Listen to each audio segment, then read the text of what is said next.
और हाँ मियाँ, हाल चाल बढ़िया। चलिए मिलते हैं रात की बैठक पे।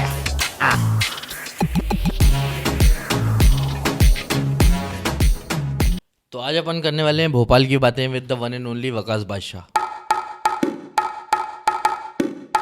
वैसे तो आपने इंस्टाग्राम पे वकास बादशाह को खूब अच्छे से देखा ही होगा, बट आज पर्सनली वकास से पूछते हैं कि वकास भाई, भोपाल के लोगों को बताइए वकास बादशाह कौन है। भाई बेसिकली वकास बादशाह जो है, मेरा इंस्टाग्राम पर मैंने नाम रखा था। मेरे दादा का नाम था मोहम्मद जहांगीर बादशाह, तो हमारे ख़ानदान में नाम किसी ने भी नहीं रखा। मैंने सोचा था जब भी ये नाम मैं अपना रखूँगा तो इसको बड़ा फेमस करूँगा, तो इसलिए मैंने फिर इंस्टाग्राम पर जब भी इंस्टाग्राम पे आईडी बनाई तो उसका नाम वकास बादशाह रखा, और अल्हम्दुलिल्लाह थोड़ा होल सिटी में थोड़ा बहुत फेमस करा उस नाम को। तो आप भोपाल वालों को बताना चाहिए कि आप भोपाली हैं या नहीं, नहीं? मैं भोपाली नहीं हूँ। तो किधर से मेरी बिलोंग पैदाइश करते जो हो? है वो इंदौर की है। जब मैं 6 साल का था जब भोपाल में आया। इंस्टाग्राम की जर्नी कैसे स्टार्ट हुई आपकी, एकदम क्रिएटर बनने का मतलब इंस्टाग्राम की कैसे? जर्नी ऐसे स्टार्ट हुई कि मैं देखता था उस टाइम पर, आज से 5 साल पहले, लॉकडाउन से पहले, तो 2-4 लोग कंटेंट बना रहे थे, तो बड़ा बहुत ही हर कुछ कंटेंट बनाते थे। तो मैं देखता था हर कुछ कंटेंट पर, आपके ही पेज पर उस पर 10,000, 12,000, 13,000 व्यूज़ आते थे। तो फिर हमने एक बार, मेरा एक दोस्त है वो मेरे नाम का, जुनैद नाम का, हम लोगों ने कोशिश करी एक वीडियो बनाने की, पर बहुत ही वल्गर वीडियो थी वो, बहुत ही गाली गलौज थी उसके अंदर। तो फिर वो वीडियो बना के वो मेरे ने आपको सेंड की, तो आपने कहा कि भाई बहुत बेस्ट वीडियो है, पर आप थोड़ा गाली गलौज कम करो। पर उसके बाद भी हमने कम नहीं करा था। तो 10-12 हज़ार फॉलोअर तक, जब आपके फॉलोअर 10-12 हज़ार थे, जब से वो डालना शुरू कर, तो ऐसे स्टार्ट हुआ हमारा करने का।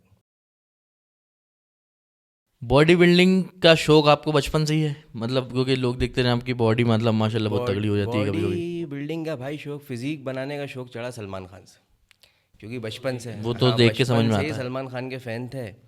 और जब तेरे नाम आई थी उस ज़माने से, मतलब तेरे नाम के टाइम पे मैं आपको बताऊं, बच्चे होते थे तो छोटे छोटे बच्चे घर के उस ज़माने में जामुंडा देखने जाते थे, जनेंद्रम मवंतरम देखने जाते थे, तो हम अपने अब्बा जिद करते थे तेरे नाम दिखा के लेकर आओ।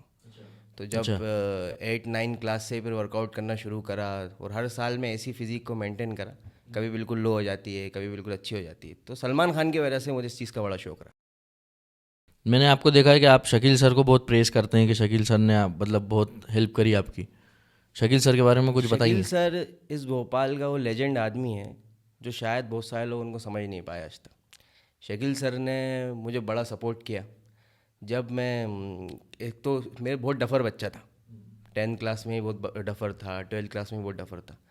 उनकी वजह से ही मेरे अंदर कॉन्फिडेंस पैदा हुआ, वरना मेरे मेरे अंदर कॉन्फिडेंस नाम की कोई चीज़ नहीं थी।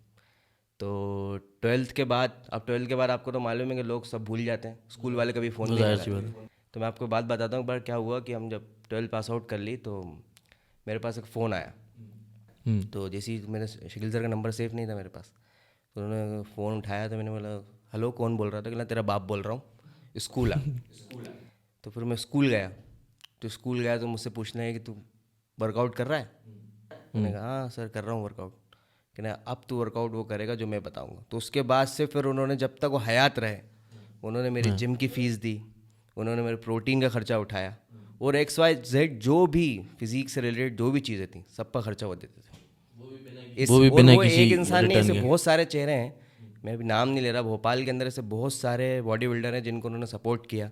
क्रिकेट के अंदर ऐसा सपोर्ट करते थे कि एक बार कोई मैन ऑफ द मैच बन जाए तो उसको ZMR उठा के दे देते थे। जेडेमार तो तो उस वो टाइम बहुत बड़ी वो बात बहुत होती थी। सपोर्ट करते थे। और सबसे बड़ी क्वालिटी उनकी ये थी कि उन्होंने मुझसे हमेशा बोला कि मैं तुम्हें सपोर्ट करता हूँ, पर किसी को वाली बात बताना नहीं।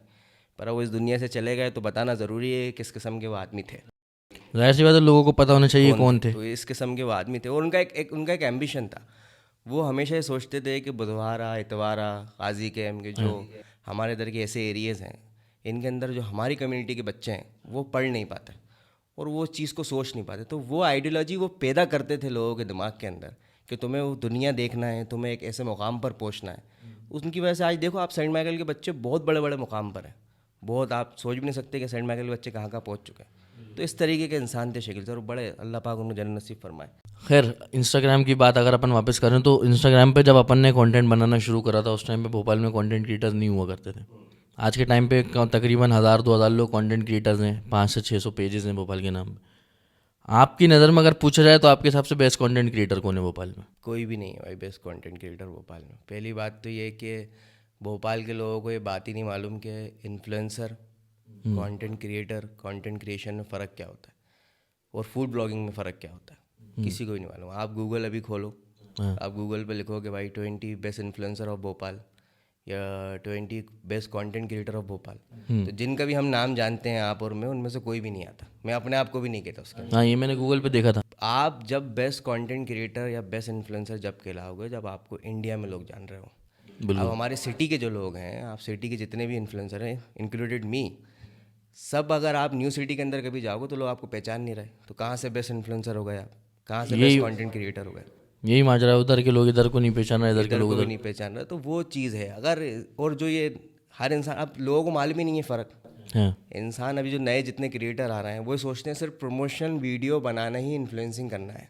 जाहिर सी बात है, ये बहुत बड़ा इन्फ्लुएंसर का मतलब क्या होता है? इन्फ्लुएंसर का मतलब ये होता है कि भाई आप अच्छी चीज़ों के लिए लोगों को इन्फ्लुएंस करो। कंटेंट क्रिएटर का मतलब होता है जो कंटेंट लिखे, कॉमेडी कंटेंट लिखे, किसी भी तरह का कंटेंट लिखे, उसका कंटेंट लोगों को पसंद कर रहा। पर ऐसा कोई नज़र आता नहीं है। और लोग रील डाल देते हैं कि भाई बेस्ट इन्फ्लुएंसर ऑफ भोपाल कौन है, तो लोग अपने अपने लोगों को उसके नीचे मेंशन करके उनको चढ़ाते रहते हैं। हमारे भोपाल में सबसे बड़ी गलती ये है कि आदमी 1.5-2 लाख फॉलोअर पर पहुंचने के बाद अपने आप को स्टार समझ रहा है, पर वो स्टार है नहीं। जाहिर सी स्टार आप जब होगे जब आप बहुत सारे पैसे कमा रहे हो, आपको पूरा इंडिया जान रहा है, आपको पूरा इंडिया, आप कहीं जाके किसी शो में खड़े हुए या किसी आप स्टेज पर खड़े हुए तो आपको भीड़ इकट्ठा हो गई। अब हमारे इधर भीड़ क्या समझी जाती है कि भाई 4-5 बच्चों ने एरिया घेर लिया आपको, तो आप सोच रहे हो भीड़ है, आप उन पर इंस्टाग्राम पर स्टोरी लगा रहे हो माई फैन फॉलोइंग, घंटे की फैन फॉलोइंग। जाहिर सी बात है, शाहरुख खान, अक्षय खन्ना में बहुत फर्क होता है। 5 बच्चे तो कुछ भी कर लेते हैं। तो भाई एक स्टारडम बनाने में और एक नॉर्मल फैन फॉलोइंग पाने में बहुत फ़र्क होता है। आप देखो जैसे कि फॉलोअर्स तो आप लड़कियां भी बढ़ा लेती हैं, बिल्कुल बढ़ा देती हैं। कोई कंटेंट नहीं है उनका, किसी तरह का कंटेंट नहीं बना रही, भाई 1-1 मिलियन फॉलोअर होगा उनका। हाँ, तो फॉलोअर बढ़ाने में और इज्जत बनाने में, स्टारडम बनाने में, अब जैसे मैं आपको एग्जांपल दूं, शाहरुख खान, सलमान खान के आपने हज़ारों फैन सुने होंगे, कभी आपने सुना कोई बोल रहा है आमिर खान का फ़ैन हूँ मैं? बल्कि आमिर खान कितना बड़ा स्टार है, जाहिर सी बात है। पर आमिर खान का स्टारडम उस लेवल का नहीं है। शाहरुख खान, सलमान खान का स्टारडम। तो ये भोपाल के कंटेंट क्रिएटर्स को, इन्फ्लुएंसर को ये चीज़ समझना चाहिए कि भाई आपको पैन इंडिया काम करना है, भोपाल में नहीं रहना सिर्फ आप। अगर आप सिर्फ भोपाल में रहेगा तो फिर भोपाल में करते रहो, 5,000 में इस दुकान का प्रमोशन, 6,000 में इस दुकान का प्रमोशन। और हम भी झेल रहे हैं इन लोगों की वजह से चीज़, जो इतने सारे लोग पैदा हो रहे हैं ना। भोपाल में सबसे बड़ी खराबी ये है कि यहाँ पर भेड़ चाल है, बहुत ज़्यादा भेड़ चाल है। आपने सबसे पहले पेज खोला, ठीक है, आपने पेज खोला, आज 500 पेज हो गए भोपाल के नाम पर, जिसमें से लोग अपना नाम इसलिए ख़राब कर रहे हैं ख़ास तौर पर क्योंकि झूठी रीच दिखा रहे हैं, झूठे फॉलोअर्स हैं। मैं तो कितने ऐसे पेज वाले हैं जिनको यहाँ सामने बिठाकर बोल दूंगा कि भाई देखो तुम्हारे फेक फॉलोअर्स हैं, क्योंकि आपके पास रीच ही नहीं है। उसके नाम पर लोगों से मार्केट में काम उठाते हैं और फिर उनको रीच भी नहीं दे रहा है, उनको रिजल्ट भी नहीं दे रहा है। उससे अपन जैसे लोगों का भी नाम ख़राब होता है कि भाई ये लोग भी ऐसे ही होंगे। तो ये कहानी। अब अपन भाई कब तक ये चीज़ बताते रहेंगे? अपने लोग सर्च तो नहीं कर सकते इस चीज़ को, क्योंकि लोगों को ये मालूम, इंस्टाग्राम की थोड़ी बता रहे ये पेज कब क्रिएट हुआ है, वो तो सिर्फ अपन को पता चलता है। अब अपन कब तक ये बताते रहेंगे कि अपन इंस्टाग्राम के सबसे पुराने पेज हैं या अपन सबसे पुराने क्रिएटर, वो तो सोचेंगे भाई सभी एक साथ ही जनरेट हुए। तो ये बड़ी दिक्कत है भोपाल के लोगों के अंदर। भोपाल के लोग जो कंटेंट क्रिएशन की तरफ बढ़ रहे हैं, आपकी क्या एडवाइस है उन लोगों के लिए? क्या इस फील्ड में आना चाहिए? मैं इस फील्ड में पैसा है, इस फील्ड में आने के बाद कामयाबी है, या इस फील्ड से बचो? भाई इस फील्ड में अगर आपको आना है तो इस फील्ड में पैसे भी हैं, पर जिस लेवल पर अभी हम लोग हैं इसमें अभी तो बहुत पैसे तो नहीं मिल रहे। पर अगर मैं आपको बताऊं, अगर आपको हकीकत में इंस्टाग्राम से पैसे कमाना है तो आप फोकस करें कि ये प्रमोशन के दम पर आप इतने पैसे नहीं कमा पाएंगे। बिल्कुल, वो तो 5-10 हज़ार की कहानी। वो नहीं कमा पाएंगे। तो आप अगर ऐसा कंटेंट बनाओ जो पैन इंडिया कंटेंट हो, सिर्फ भोपाल के लोग उसको नहीं देखें, सिर्फ भोपाल के बेस पर वो कंटेंट नहीं हो, और आपका कंटेंट बहुत प्योर हो, ना ज़्यादा अब्यूज़िव हो। अगर आप ज़्यादा अब्यूज़िव जाओगे तो भी आपको कोई एजेंसी हायर नहीं करेगी, ठीक है। बेसिकली भाई जब पैसा जब कमता है जब कोई आपको एजेंसी हायर करे, क्योंकि एजेंसी ही वाले आपको पैसा देते हैं। जाहिर सी बात है। एजेंसी वालों के पास बड़े बड़े ब्रांड हैं, तो जब एजेंसी ये मांगती है कि भाई आपकी आईडी पर आप किस तरह की एक्टिंग कर रहे हो, किस तरह का आपका पॉश कंटेंट है, कहीं आप अब्यूजिव वर्ड्स तो यूज़ नहीं करते, या फिर सिर्फ आपकी आईडी पर भोपाल तो नहीं दिख रहा, ताज मस्जिद तो नहीं दिखा दी आपने 500 बार, ठीक है, मोती मस्जिद तो नहीं दिखा दी 500 बार, VIP रोड दिखा दिया, हमीदिया दिखा दिया, भोपाल टॉकीज की बावड़ी दिखा दी 500 बार। एक क्रिएटर, एक बावड़ी की वीडियो 500 क्रिएटर ने बना दी, लोग बोर हो चुके हैं भोपाल देख देख के, देखना ही नहीं चाह रहे भोपाल। इतना जड़ा पहले तक तो देख सबसे पहले आप पहले ये डिसाइड करें, अगर आप वीडियो बनाते हैं तो पहले आप ये डिसाइड करें कि आप हो क्या। हाँ, मतलब एक ही इंसान फूड ब्लॉगिंग भी कर रहा है, एक ही इंसान ये नहीं होता। आप पहले डिसाइड करें कि भाई मैं फूड ब्लॉगर हूँ, मैं या कंटेंट क्रिएटर हूँ, या मैं एक इन्फ्लुएंसर बनना चाहता हूँ, या फिर मैं न्यूज़ चैनल हूँ, मैं रिपोर्टिंग करना चाहता हूँ। अब जैसे आपने देखा होगा कोई कोई क्या नाम है अपना, वो होते हैं क्रिएटर, वो रिपोर्टिंग भी करने लगते हैं, न्यूज़ बताने लगते हैं, आज यहाँ ये हुआ, आज यहाँ ये हुआ, आज यहाँ ये हुआ, आज ये हुआ। एक वो चीज़ अलग होती है कि आपने उस चीज़ के खिलाफ आवाज़ उठाई, वो चीज़ अलग होती है। पर एक न्यूज़ देना, भाई वाली बिल्डिंग गिर गई, वो तो रोज का एक तत्काल का मामला, और ये और सारी इस तरीके की चीज़ें मार्केट के अंदर। तो अगर आप पहले डिसाइड करें आपको बनना क्या है। अगर आपको कंटेंट क्रिएटर बनना है तो भाई कंटेंट क्रिएटर सब, और सबसे बड़ी बात भोपाल के अंदर मैं लिख के दे दूँ आपको, बड़े बड़े क्रिएटर जो आज भी मौजूद हैं, कंटेंट क्रिएटर कभी वो नहीं होता जो कॉपी कंटेंट बना। बिल्कुल, कॉपी कंटेंट वाला कभी कंटेंट क्रिएटर नहीं होता। कंटेंट क्रिएटर कैसे हुआ वो तो भाई? आपने 25 मिलियन 30 मिलियन वाली वीडियो की कॉपी कंटेंट बना के 8 मिलियन 10 मिलियन व्यूज़ लिया, इसको नहीं बोलते भाई। तो कॉपी कंटेंट बनाने वाले बहुत, अगर आप कंटेंट क्रिएटर तो पहले आपको कंटेंट बनाना आना चाहिए। आप कंटेंट लिख रहे हो, उसके बाद फिर वो आप बना रहे हो। आप इन्फ्लुएंसर हो तो फिर इन्फ्लुएंसर आपको पता होना चाहिए किस चीज़ के लिए आप इन्फ्लुएंस कर रहे हो लोगों को। जैसे फिटनेस इन्फ्लुएंसर होते हैं तो फिटनेस के लिए इन्फ्लुएंस करते हैं लोग। और अगर आप फूड ब्लॉगर हो तो फिर आप फूड दिखा सकते हो। आप बिल्कुल हर कुछ सब चीज़ें मिला के, खिचड़ी मिला के आप आगे नहीं बढ़ सकते इस इंडस्ट्री में। तो पैसा बहुत है, पर जब आपको कोई एजेंसी हायर कर ले कि 5-5 10 हज़ार रुपये दुकानों पर, आप नहीं बन सकते वो चीज़, ज़्यादा से कितना ही टाइम चलेगा, जाहिर सी बात है, नहीं चल पाएगा। भोपाल में एक और ट्रेंड चल रहा है आजकल, बहुत ज़्यादा फेम में है कि भोपाल के लोगों को अगर बनना है तो उनके पास दो ही ऑप्शन हैं, एक या तो ब्लॉगर, एक या तो बदमाश। इस पर कुछ कहना चाहोगे? भाई बदमाशी जो है ना, हमारी सिटी के अंदर बदमाशी को ट्रेंड बनाया गया है। मेरे नज़दीक इस मामले में सबसे बड़ी चीज़ ये है कि जो यंग जनरेशन बदमाश बन रही है वो मूवीज़ की वजह से बन रही है। जाहिर सी बात है, वो जो मूवीज़ आ रही तो हैं, वो मूवीज़ क्या है, एंटरटेनमेंट के लिए होती है, पर वो लोग अपने दिमाग पर चढ़ा लिए उसको। उसके बाद क्या है, पुराने जो लोग हैं, पुराने लोगों ने भी अपने आज के बच्चों को समझा नहीं रहे, वो सपोर्ट कर रहे हैं इस चीज़ के अंदर, हाँ बिल्कुल सपोर्ट कर रहे हैं। कहीं ना कहीं ये बहुत बड़ी साजिश है ओल्ड सिटी के लड़कों के लिए कि इनको आप पढ़ाई लिखाई की ओर तरफ लेकर ही मत आओ। आप तो इनको सीधे बदमाश बनाओ, 18-19 साल तक 307 लगेंगे इनके पास 3-4, फिर इनको जेल भेजो, इनका करियर ख़त्म करो। तो ये चीज़ें बदमाशी के लिए, तो मैं सिर्फ यही मैसेज देना चाहूँगा कि भाई बदमाश वही आदमी होता है जिसके पास आज के ज़माने में पैसा होता है। हकीकत में। पैसे के बिना कोई बदमाश नहीं है। अभी आप गरीब हो तो आप कोई अभी आप एक छुरी मार दोगे, एक 307 से सुलझने के लिए 5 लाख रुपए लगते हैं। 5 लाख में आपका घर बिक जाएगा। और आपके माँ बाप जो, एक बार ज़रा तसव्वुर करो, इतने अजीज़ माँ बाप जिसके आप कोई उनको गाली बक दे तो आप उनकी गर्दन उतार दो, वो माँ बाप पुलिस वालों के पैरों में पड़े रहते हैं। मैंने अपनी आंखों से देखा, जाहिर सी बात वो है कि हमारी पैरों में औलाद को पड़े माफ रहते कर हैं दो। कि हमारे बच्चों को छोड़ दो साहब, इतने पैसों का इंतजाम, कहीं कुछ बेच रहे हैं, कहीं कुछ बेच रहे हैं, कहीं कुछ कर रहे हैं। तो ऐसी बदमाशी किस काम की? अगर मेरे नज़दीक आपको बदमाश बनना है तो आप हक की लड़ाई लड़ो, और उसमें मर भी जाओ तो कोई दिक्कत नहीं। कोई गरीब पर जुल्म हो रहा है तो आप उसके साथ लड़ो, ठीक है, आप हक की लड़ाई लो। बदमाश आपको बनना है तो पहले पैसा कमाओ। जिस दिन आपके अकाउंट में 2-3 करोड़ रुपए आ जाए उस दिन बदमाशी करो, आपकी बदमाशी सक्सेसफुल हो जाएगी। ये मेन चीज़ है। और दूसरी, आपने जो लोग बोला हर दूसरा आदमी फूड ब्लॉगर बनना चाह रहा है, तो भाई उनको मालूम ही नहीं है फूड ब्लॉगिंग होती क्या है। पहली बात तो अगर उनको मालूम होगा तो अपन इस बात में डिस्कस कर सकते हैं कि भाई क्या है। उनको मालूम, वो सोचते हैं फूड ब्लॉगिंग ये है कि किसी जगह का प्रमोशन करना, बस को फूड ब्लॉगिंग समझते हैं। जाहिर सी बात है, फूड ब्लॉगिंग बहुत अलग फूड ब्लॉगिंग क्या है कि हमें नई नई जगह का फूड एक्सप्लोर करना है, वो चीज़ अलग है। वो सोचते हैं प्रमोशन करने को ही फूड ब्लॉगिंग, तो वो तो फिर कोई बात करने वाली बात ही नहीं बची इसके अंदर। खैर, एक और चीज़ अगर नोटिस करने लायक है तो अभी मुहर्रम का टाइम चल रहा है, कहीं इसी वजह से तो आप काले कपड़े नहीं पहने हुए? नहीं, इस वजह से नहीं पहने। और भाई मैं इसमें तो ये कहूँगा कि ऐसा कुछ भी नहीं है कि आप इस टाइम काले कपड़े नहीं पहन सकते। हाँ, और ऐसा भी कहीं नहीं लिखा कि आपको काले कपड़े नहीं पहनना। और वैसे आप सवाल पूछने का चाह रहे हैं, मुझे बताइए ना पूरा, तुम बताओ। मतलब मैं तो ऐसे ही नॉर्मल आपसे मस्त हाँ, तो मजाक भाई पूछ ऐसा रहा कुछ नहीं है इस टाइम कि आप काले कपड़े नहीं पहन सकते।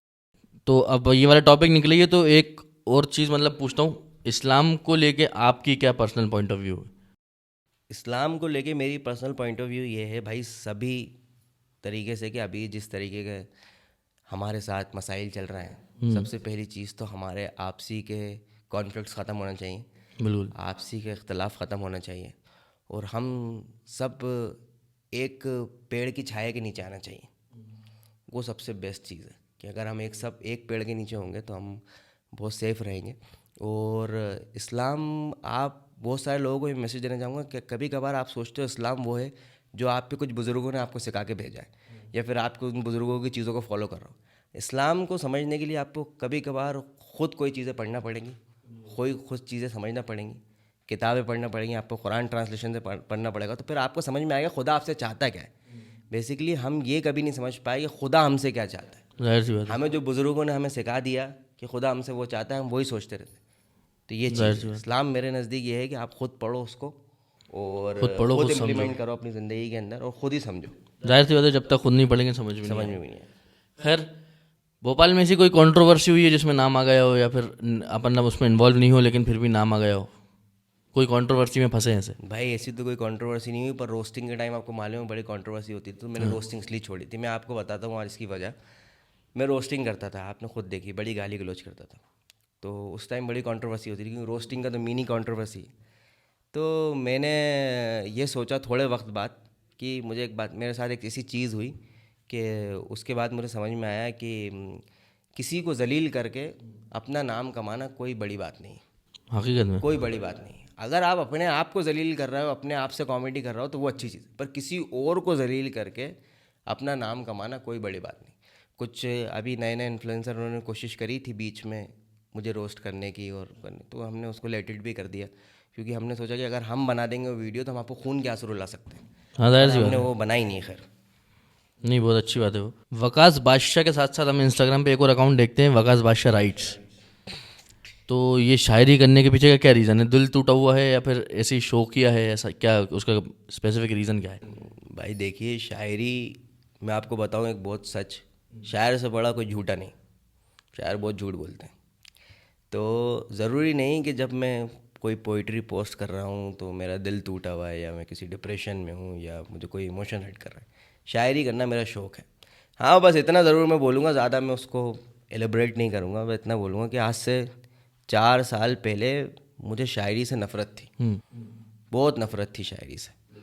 तो मुझे शायरी सुनना ना पसंद थी, ना गज़लें सुनना पसंद थी। पर मैंने उस वक्त कुछ 12-13 शेर लिखे 4 साल पहले। तो मैं हमेशा सोचता था यार ये मैं क्यों लिखता हूँ। मैं तो थोड़ा सा सीरियस भी नहीं था उस टाइम पे ज़्यादा में, मैं ये सब क्यों लिखता हूँ। तो फिर बाद में उसके वो 1 साल बाद वो 12-13 शेर ऐसा लगा कि सच हो गए। तो उस टाइम से फिर मुझे थोड़ी और शायरी का शौक़ चढ़ा। और बेसिकली भाई मुझे भाई आपको बात बताऊँ कि मुझ जैसे आदमी को शायर कहना शायरी की बेइज्जती, क्योंकि शायर जो है ना एक बहुत बड़ा लक़ब होता है, बहुत बड़ा लक़ब होता है। आदमी बहुत उसमें गहरी अल्फाज यूज़ होते हैं, बहुत गहरी उर्दू यूज़ होती है। हम जैसे लोगों को आप सिर्फ ये कह सकते हो कि हाँ, हम अपने दिल में छुपे हुए दफन हुए हुए कुछ टूटे फूटे अल्फाजों को जोड़ के तोड़ के मरोड़ के आपको एक अपनी बात बताने की कोशिश करना। बिल्कुल। इसके अलावा हम हमारी शायरी को शायरी कहना शायरों की क्या नाम है, आप रिस्पेक्ट नहीं कर रहे हैं। खैर, वो जो 10-12 शेर हैं जो आपकी लाइफ में सच हुए, उसमें से कोई एक आध शेर बोलना चाहेंगे? हाँ, मैं एक शेर आपको सुनाऊंगा कि एक शेर जो मेरा बहुत फेवरेट है, उसी टाइम लिखा था मैंने कि हर दर्द मोहब्बत का दर्द नहीं होता, हर मीठी ज़बान वाला आपका हमदर्द नहीं होता। क्या बात है। बात तो ये है कि किसी एक पर दिल आ जाए, 1000 जगह मुंह मारने वाला मर्द नहीं होता। तो ये उस वक्त लिखा था। और एक और सबसे पहला शेर जो मैंने लिखा था मैं आपको सुनाता हूँ। सबसे पहला शेर मैंने लिखा था कि तू सूरज की तपिश सी हो गई है, ठीक है। तू सूरज की तपिश सी हो गई है कि अब जब देखूं तेरी आंखों में तो तुझसे नफरत सी हो गई। तो ये चीज़ें हैं। खैर, यही शेर तो कहीं रीज़न नहीं है आपको कॉमेडी से एकदम से सीरियस कंटेंट पे जंप करने के लिए? नहीं, ये सीरियस, ये रीज़न तो आपको मालूम है। खैर, ये रीज़न तो आपने ही, मसला क्या हुआ भाई, देखो इन 4 साल में मैं बहुत सीरियस हुआ। और मेरा ऐसा नहीं है कि मैं कॉमेडी कंटेंट बनाऊंगा नहीं, कॉमेडी कंटेंट भी बनाऊंगा, पर मैं ज़्यादातर सीरियस कंटेंट बनाऊंगा। क्योंकि आप जो सीरियस कंटेंट आजकल बना रहे हैं उस पर काफ़ी अप्रिसिएशन मिल रहा है। हाँ, वो उसमें वो क्योंकि भाई मेरा चेहरा ऐसा बन चुका है। और मैं आपको बताऊं, सीरियस कंटेंट के अंदर सबसे जो मेन चीज़ है, जो मैं अपने अंदर मानता हूँ कि मेरे अंदर 10% है, वो है एक्टिंग। कि मैं अपनी जो मुझे एक्टिंग का शौक़ है वो मैं उस वीडियोस में दिखा पा रहा हूँ। कहीं ना कहीं मैं वो कॉमेडी में नहीं दिखा पा रहा था कि जो मुझे एक्टिंग का शौक़ है। कॉमेडी में आपको एक ही तरह के एक्सप्रेशन रखना है, एक ही तरह के डायलॉग बोलना है, ये चीज़। पर उसमें सीरियस वाला बनाने के पीछे वजह है। और मैं चाहता हूँ कि जो चीज़ें मैं सीखा हूँ वो मैं लोगों को बताऊँ, क्योंकि मेरे नज़दीक आज से पहले 4 साल पहले मोहब्बत कुछ और थी और आज मेरे नज़दीक मोहब्बत कुछ और है। तो इन चीज़ों को मैं चाहता हूँ कि अपने उन वीडियोस के थ्रू बताना चाहूँ। जाहिर सी बात है। खैर सीरियस कंटेंट की बात करें तो मैं तो लोगों से ही बोलता हूँ कि आपको अगर रोने का मूड हो तो आप वकास भाई की वीडियो खोल लो, या तो अब्बा अम्मा भाई बहन किसी ना किसी चक्कर में तो आप रो ही दो। तो ये कंटेंट दिमाग में कैसे आते हैं? ये जो जैसे कुछ अब्बा वाला कंटेंट है जो आपने डाला था जिसमें वो गाड़ी मांग रहा होता है लेकिन फिर वो एट दी एंड अब्बा का इंतकाल हो जाता है, वो रो रहा है। ये इतना दिमाग चलता कैसे है कि इतना खतरनाक खतरनाक कंटेंट दिमाग में भाई ये दिमाग ऐसे चलता है आसपास के लोगों से, आसपास दोस्तों को देख के, आसपास की कहानियाँ देख के। मैं बहुत सारे घरों में विजिट कर चुका हूँ तो बहुत घर घर की कहानियाँ मुझे मालूम है। ये जैसे कॉमेडी के अंदर भी मैं घर घर की कहानी जब बताता था तो मुझे मालूम वो था कि अपन घर घर कॉमेडी में वे क्या में चल बता रहा देते है। कॉमेडी वे में बताते हैं। अब अपन घर घर की कहानियाँ बता रहे हैं सीरियस वे के अंदर कि हकीकत में घर में क्या चल रहा है। बिल्कुल। तो सबकी दोस्त हैं, आपको मालूम है कि आपका दोस्त कैसा है, या फिर आपके दोस्त का आपके उनके फादर के साथ क्या बिहेव है, क्या नेचर है, क्या वो ज़िद्दें करता है। तो इस तरीके से कंटेंट दिमाग में आते हैं तो फिर उसको लिखते हैं। फिर मेरा सबसे बड़ा जो कंटेंट बनाने का जो वो तरीक़ा है वो ये है कि जब मैं रात में सोता हूँ, वो जिस भी टाइम में सोता हूँ तो मैं उस वक्त अपने दिमाग में पूरा कंटेंट को भर लेता हूँ। तो वो 1 घंटा फिर पूरा चलता है। वो जैसे ही चलता है तो जब मैं बिल्कुल सोने वाला होता हूँ तो फिर मैं उसको लिख लेता हूँ, वो फिर अगले दिन हम शूट कर लेते हैं। ऐसा होता कोई बुरी आदत ऐसी ज़िंदगी में जिसमें आप इन्वॉल्व हो? है। बुरी आदत, कुछ भी हो सकती है बुरी आदत, जैसे बुरी आदत तो एक नहीं, बहुत सारी बुरी आदत है। बुरी आदत भाई सिगरेट पीते हैं, वो बुरी आदत है। और आज भी कहीं ना कहीं कुछ बुरी आदतें छोड़ दी। जैसे एक ज़माने में बुरी आदत थी मोहब्बत करना, हर किसी से मोहब्बत कर लेते थे। फिर जब एक बार असल हो गई तो फिर समझ में आ गई कि कितनी बुरी आदत। तो ये चीज़ें हैं। तो बुरी आदत तो भाई सबसे ज़्यादा मैं अपने अंदर बुरी आदत अभी के सिनेरियो में मानता हूँ तो ये है कि भाई मैं रात में जल्दी नहीं सोता। और दूसरी ये है मैं सिगरेट बहुत पीता हूँ। ठीक है। इसके अलावा तो अभी कोई ख़ास कोई बुरी आदत नहीं है। दिल से कैसे हो आप? मतलब आपको किस टाइप के लोग कनेक्ट करते हैं, किस टाइप के लोगों से आपके साथ आपको घुलना मिलना पसंद है, किस टाइप के लोगों को कट करते हो आप? भाई ऐसा कुछ भी नहीं है। आप अगर मुझे देखोगे, आप तो जानते हो अच्छी तरीके से वाली बात, मैं किसी भी माहौल में ढल जाता हूँ। आप मुझे 4 एजुकेटेड लोगों में बिठाओ, मैं उनकी तरह बात करूँगा। आप मुझे 4 दीनदार लोगों में बिठाओ, मैं उनकी तरह बात करूँगा। आप मुझे 4 किसी और धर्म के लोगों में बिठाओ, मैं उनकी तरह बात करूँगा। तो मैं किसी भी माहौल में ढल जाता हूँ। ऐसा कोई स्पेसिफिकली मेरा कोई ये नहीं है कि मैं ऐसे लोगों में रहना चाहता हूँ। ये बस ये है कि बस कोशिश ये करते हैं कि जहाँ अपन को इज़्ज़त मिले वहाँ जाए, जहाँ अपन को इज़्ज़त नहीं मिले वहाँ जाके क्या करेंगे। शादी को लेकर क्या इरादा है, कब करने का शादी भाई अल्लाह जब करवा दे। अभी अगर कल कोई अच्छी लड़की मिल जाए तो परसों कर लेंगे ऐसा। मतलब ऐसे कोई स्पेसिफिक डिमांड्स नहीं है?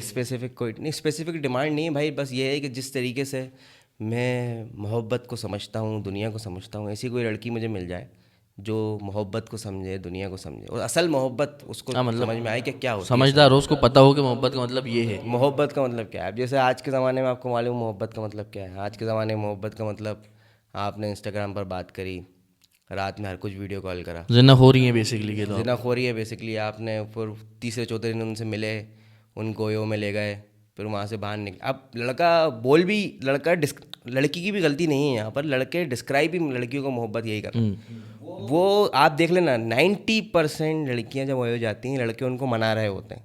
लड़कियाँ ही मनवा के नहीं, कुछ 10% लड़कियाँ होंगी जो ले जाती होंगी, लड़के ही मना के लेके जाते हैं। और लड़के उनसे यही कहते हैं कि दिस इज़ लव, आप ये मोहब्बत है, चलो अगर तुम मुझसे मोहब्बत करती हो तो चलो।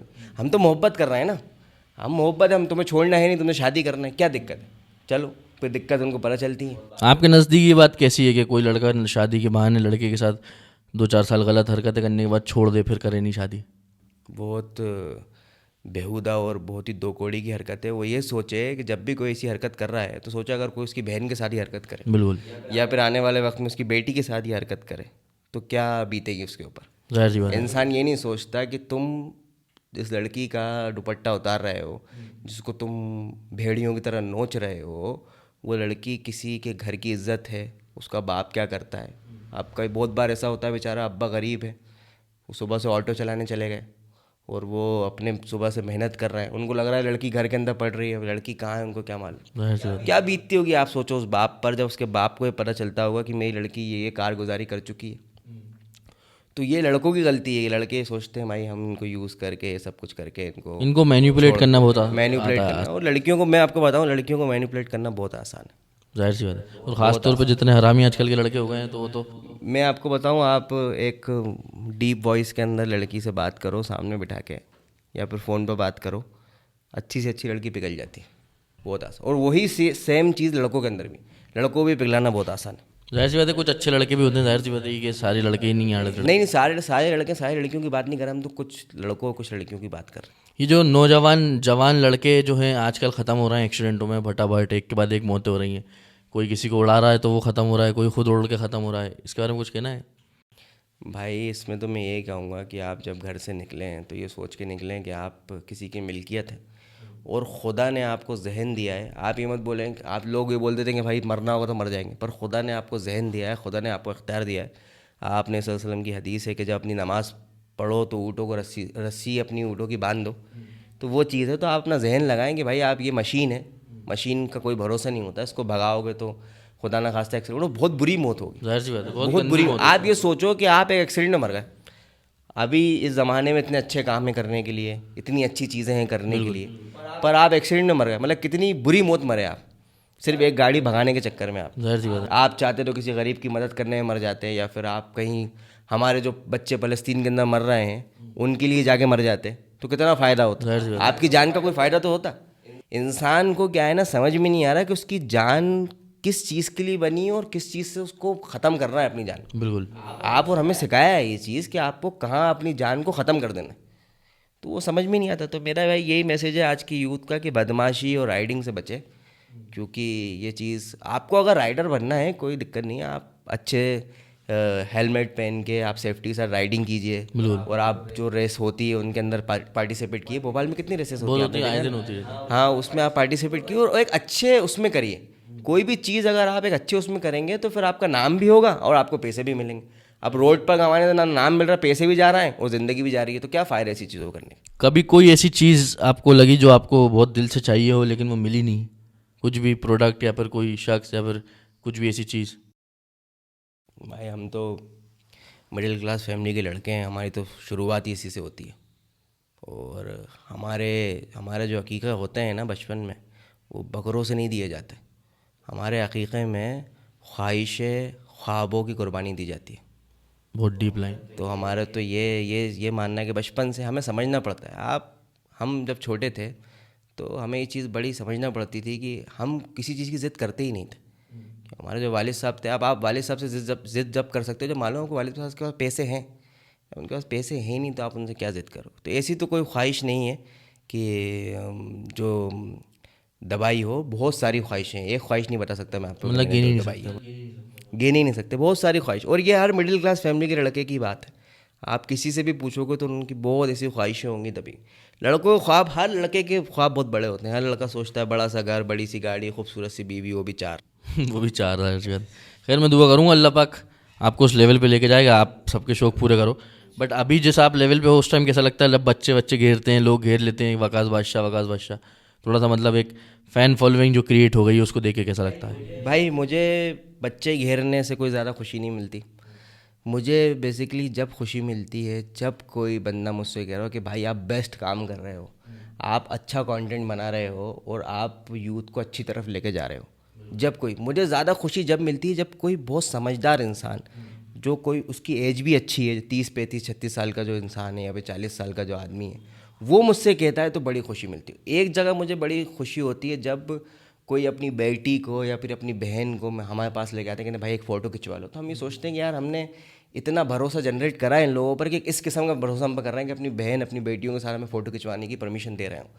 तो इस चीज़ से ज़्यादा खुशी होती है मुझे कि आप मेरी कोई कंटेंट की तारीफ़ करें, इससे ज़्यादा खुशी होती है। बल्कि बच्चे तो क्या है, बच्चे आपको रोज़ इंस्टाग्राम पर देखेंगे। मैं आपको बताऊं बच्चों की फ़ैन फॉलोइंग क्या होती है। आपको रोज़ इंस्टाग्राम पर देखेंगे, फ़ैन हो जाएंगे। वैसे बात उनको लाइव दिखोगे आप तो बहराएंगे। आप लाइव देखोगे वो सोचेंगे भाई आप कोई बहुत बड़े स्टार हो। वही मेरा कहने का, मैं आपको बता रहा हूँ ना, मैं जब तक अपने आप को स्टार नहीं मानूंगा, जब तक मैं बहुत ज़्यादा पैसे जनरेट नहीं करने लगूँ, बहुत ज़्यादा पैसे नहीं कमाने लगूँ। और मुंबई, मैं जानता हूँ मुंबई में अगर मुझे बच्चा जानने लगे, वहाँ के लोग जानने लगे और लोग वहाँ पर मुझे बुला के से मेरा पॉडकास्ट लेने लगे। जब मैं समझूंगा हाँ मैंने अभी कुछ अचीव किया है। स्टार भाई बहुत बड़ी चीज़ होती है, वो बहुत हल्के बड़ी में चीज़ लेने होती लगी है, जाओ। बहुत हल्के में नहीं लेंगे। स्टार आप ऐसे नहीं बन जाते कि 2-4 बच्चे ने आपसे सवाल कर लिया, या फिर 2-4 बच्चे आपको घेर के चले गए, या फिर 4-5 लड़कियों ने, लोग इसको भी स्टार मान, 4-5 लड़कियों ने, हसीन लड़कियों ने आपको मैसेज कर दिया तो आप सोच रहे हो भाई मैं स्टार हूँ। अब स्टार नहीं। फेम का कभी किसी तरीके से गलत फायदा उठाया? फेम का भाई गलत हरामी वे में या फायदा, किसी भी वे में? फेम का गलत फ़ायदा नहीं भाई, कभी नहीं उठाया। जैसे फॉर एग्जांपल लोग आजकल करते हैं ना कि भाई किसी दुकान पे चले गए, ये बिरयानी खिला दो, आपकी वीडियो डाल।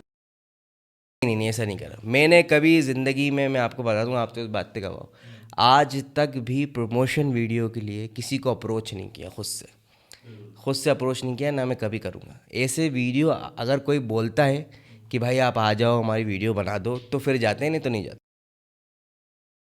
और वो भी 2-3 लोगों को लेके पहुँचते हैं, पूरी 12-13 लोगों की क्रिकेट टीम लेके नहीं पहुँचते वहाँ खाने।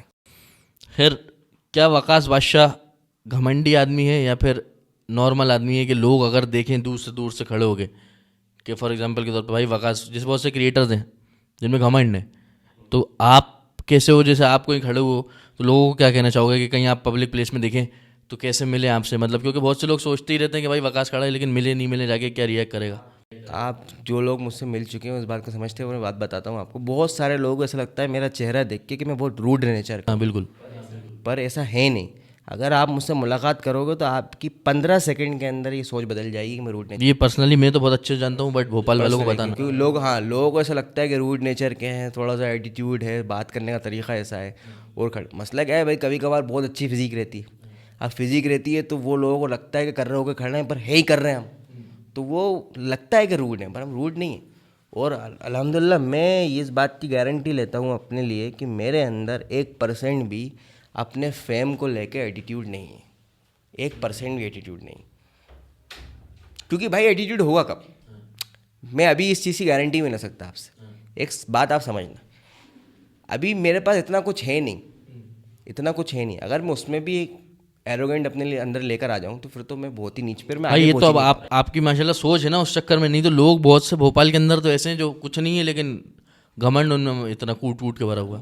हाँ तो भाई घमंड की शिकस्त वो पाएंगे इंशाल्लाह बहुत जल्दी। वो तो जाहिर सी बात है। खैर, कुछ जाते जाते भोपाल के लोगों को अपने बारे में कुछ ऐसा बोलना चाहेंगे कि जो भी मतलब मैसेज देना चाहिए, या कुछ भी ऐसी चीज़ जो आप मतलब एक मीडियम के थ्रू बताना चाहें?